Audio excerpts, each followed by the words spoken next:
ਅੱਛਾ ਜੀ, ਅਸੀਂ ਜਦੋਂ ਕਿਸੇ ਨੂੰ ਦੋਸਤ ਬਣਾਉਣਾ ਹੈ, ਜ਼ਾਹਰੀ ਬਾਤ ਹੈ ਅਸੀਂ ਉਹਨੂੰ ਥੋੜ੍ਹਾ ਬਹੁਤ ਅਜ਼ਮਾਵਾਂਗੇ, ਦੇਖਾਂਗੇ, ਪਰਖਾਂਗੇ। ਕਿਆ ਦੋਸਤ ਨੂੰ ਅਜ਼ਮਾਉਣਾ ਚਾਹੀਦਾ ਹੈ? ਔਰ ਅਗਰ ਅਜ਼ਮਾ ਸਕਦੇ ਹਾਂ ਤਾਂ ਕਿਵੇਂ ਅਜ਼ਮਾਉਣਾ ਚਾਹੀਦਾ? ਦੋਸਤ ਨੂੰ ਹੀ ਤਾਂ ਅਜ਼ਮਾਉਣਾ ਚਾਹੀਦਾ ਹੈ। ਅੱਛਾ।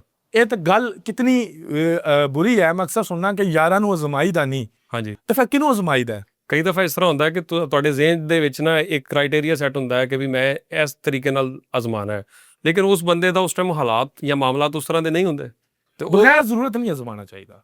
ਠੀਕ ਹੈ। ਕਿਸੇ ਦੀ ਨੀਅਤ ਨੂੰ ਪਰਖਣ ਲਈ ਨਹੀਂ ਅਜ਼ਮਾਉਣਾ ਚਾਹੀਦਾ। ਠੀਕ ਹੈ। ਠੀਕ ਹੈ।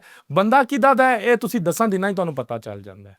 ਅੱਗੋਂ ਤੁਹਾਡੀ ਆਪਣੀ ਮੌਜ ਹੁੰਦੀ ਹੈ, ਕਿਉਂਕਿ ਤੁਸੀਂ ਜਿਸ ਟਾਈਮ ਉਹਦੇ ਨਾਲ ਖਾਣਾ ਖਾਂਦੇ ਹੋ, ਉਹ ਜਿਹੜਾ ਖਾਨਦਾਨੀ ਬੰਦਾ ਹੁੰਦਾ ਉਹਦੇ ਪੈਰ ਉੱਤੇ ਉਹ ਆਪਣਾ ਆਪ ਦੱਸਦਾ ਹੁੰਦਾ, ਆਪਣੇ ਪਿਓ ਦਾ ਦੱਸਦਾ ਹੁੰਦਾ, ਦਾਦੇ ਦਾ ਦੱਸਦਾ ਹੁੰਦਾ।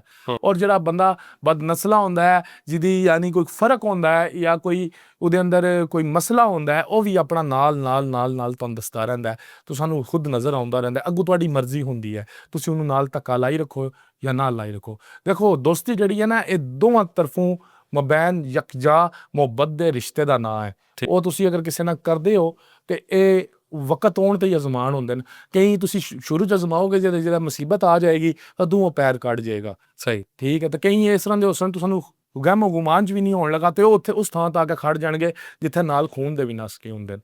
ਤੇ ਇਹ ਅਜ਼ਮਾਇਸ਼ ਔਰ ਇਹ ਕ੍ਰਾਈਟੇਰੀਆ ਜਿਹੜੇ ਨਾ ਵਕਤਾਂ ਦੇ ਪਤਾ ਚੱਲਦੇ ਨੇ। ਤੱਲਾ ਨਾ ਉਹ ਵਕਤ ਲਿਆਏ ਕਿ ਕਿਸੇ ਦੋਸਤ ਨੂੰ ਅਜ਼ਮਾਇਸ਼ ਹੀ ਪਾਈ ਜਾਏ। ਔਰ ਦੂਸਰੀ ਗੱਲ ਇਹ ਹੈ ਕਿ ਸੱਜਣ ਮਹਿਫਲਾਂ ਸਜਾਉਣ ਲਈ ਹੁੰਦੇ ਨੇ, ਮੈਦਾਨ ਲਾਉਣ ਲਈ ਨਹੀਂ। ਉੱਥੇ ਆਪਣਾ ਦਿਲ ਚਾਹੀਦਾ ਹੁੰਦਾ ਹੈ, ਆਪਣਾ ਗੁਰਦਾ ਚਾਹੀਦਾ। ਸਹੀ। ਅੱਛਾ, ਹੁਣ ਇੱਕ ਕਨਫਿਊਜ਼ਨ ਹੈ। ਮੇਰੇ 5 ਜਾਂ 7 ਜਾਂ 10 ਦੋਸਤ ਨੇ, ਠੀਕ ਹੈ। ਇੱਕ ਜਗ੍ਹਾ ਅੱਛਾ ਜਦੋਂ ਖਾਣਾ ਪੀਣਾ ਕਰਦੇ ਆ ਤਾਂ ਵੀ ਉਹ ਬਰਾਬਰ ਖਰਚਾ ਕਰ ਲੈਂਦੇ, ਜਾਂ ਕਦੀ ਇੱਕ ਬੰਦਾ ਵੀ ਚੱਕ ਲੈਂਦਾ। ਹੁਣ ਅਗਰ ਮੈਨੂੰ ਬਲੱਡ ਦੀ ਜ਼ਰੂਰਤ ਹੈ, ਹੋ ਸਕਦਾ ਇੱਕ ਬੰਦਾ ਵਿੱਚ ਮੁਖਲਸ ਨਾ ਹੋਵੇ, ਬਲੱਡ ਦੇ ਦੇਵੇ ਮੈਨੂੰ ਔਖੇ ਟਾਈਮ 'ਤੇ। ਇੱਥੇ ਤਾਂ ਨਹੀਂ ਪਤਾ ਲੱਗੇਗਾ ਕਿ ਜ਼ਿਆਦਾ ਸਹੀ ਔਰ ਮੁਖਲਸ ਦੋਸਤ ਕਿਹੜਾ ਹੈ?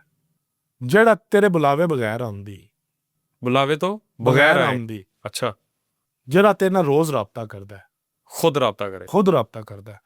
ਜਿਹੜਾ ਤੂੰ ਬਿਮਾਰ ਹੋਵੇਂ ਤਾਂ ਪਰੇਸ਼ਾਨ ਹੁੰਦੀ। ਤੈਨੂੰ ਦੱਸਿਆ ਮੁਹੱਬਤ ਜਿਹਦੇ ਅੰਦਰ ਤੈਨੂੰ ਪਿਓ ਵਾਲੀ ਦਿਸਣੀ ਹੈ ਨਾ, ਯਾਰ ਹੋਈ ਆ।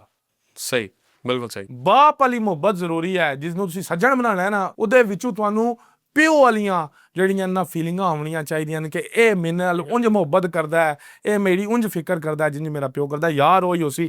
ਅਦਰਵਾਈਜ਼ ਤੁਸਾਂ ਦਾ ਤਲਕ ਹੀ ਹੈ, ਸਲਾਮ ਦੁਆ ਹੈ, ਦੋਸਤੀ ਹੈ, ਖਾਓ ਪੀਓ ਮੌਜ ਕਰੋ, ਜ਼ਿੰਦਗੀ ਗੁਜ਼ਾਰੋ। ਲੇਕਿਨ ਦੇਖੋ ਗੱਲ ਇਹ ਹੀ ਹੈ ਕਿ ਤੁਸਾਂ ਦੇ ਜਿਤਨੀ ਮਰਜ਼ੀ ਵੱਡੇ ਪਾਰਟ ਹੈ ਜਾਣਨਾ, ਤਾਂ ਵਾਹਿਦ ਬਾਪ ਹੀ ਹੁੰਦਾ ਜਿਹੜਾ ਤੁਹਾਨੂੰ ਛੱਡ ਕੇ ਨਹੀਂ ਜਾਂਦਾ। ਜਿਤਨਾ ਮਰਜ਼ੀ ਨਾਰਾਜ਼ ਹੋਵੇ, ਜਿਤਨਾ ਮਰਜ਼ੀ ਤੁਸਾਂ ਤੋਂ ਰਿੰਝ ਹੋਵੇ, ਉਸਨੇ ਆ ਕੇ ਤੁਹਾਡੇ ਮਗਰ ਉੱਥੇ ਖੜ ਜਾਣਾ। ਜਿੱਥੇ ਦੁਨੀਆ ਦੀ ਯਾਰ ਸ਼ੈ ਤੁਹਾਨੂੰ ਛੱਡ ਗਈ ਹੈ ਤੇ ਤੁਹਾਡੇ ਸਾਹਮਣੇ ਪੂਰੀ ਦੁਨੀਆ ਖੜੀ ਹੈ, ਤਾਂ ਉਹ ਇਕੱਲਾ ਤੁਹਾਡੇ ਨਾਲ ਖਲੋਤੇ ਆ ਪਹਾੜ ਜਿਹਾ ਉਹ ਸੀ।